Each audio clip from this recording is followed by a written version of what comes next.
Kumusta sa lahat, mahal na mga manonood, lahat ng mga post na gusto mong malaman tungkol sa mga kilalang tao ay nasa aking espesyal na channel para sa iyo. Bago lumipat sa aking video, huwag kalimutang mag-subscribe sa aking channel, i-like ang aking video at ibahagi ito. Ngayon ay lumipat tayo sa mga detalye ng balitang Engin Akurek at Tagbabuyak Ustan.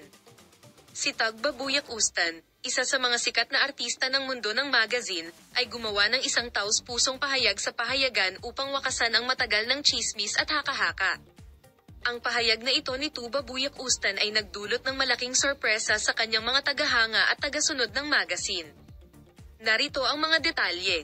Inihayag ni Tagbabuyak Ustan ang lahat ng katotohanan sa press conference na kanyang ginanap upang wakasan ang mga tsismis at pag-ibig na balita na nasa agenda ng media at social network sa mahabang panahon. Ang hindi inaasahang pahayag na ito ng aktor ay lumikha ng excitement sa mundo ng magazine.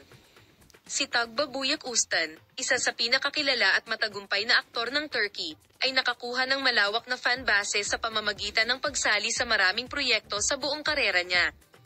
Si Tagbabuyak Ustan, na nakakaakit ng pansin sa kanyang matagumpay na pagtatanghal sa mga proyekto ng romantikong komedya, ay isa sa mga pangalan na malapit na sinusundan ng mundo ng magazine, at ang aktor na si Engin Akurek ay naging paksa ng mga kagiliw-giliw na alingawngaw ng pag-ibig sa mundo ng media at magazine sa mahabang panahon.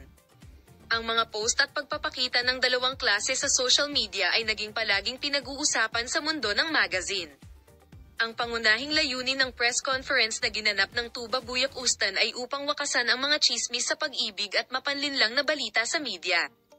Sinusubukan ng aktres na magtatag ng isang taus-pusong pag-uusap sa kanyang mga tagahanga at tagasunod sa pamamagitan ng pagbubunyag ng lahat ng mga katotohanan.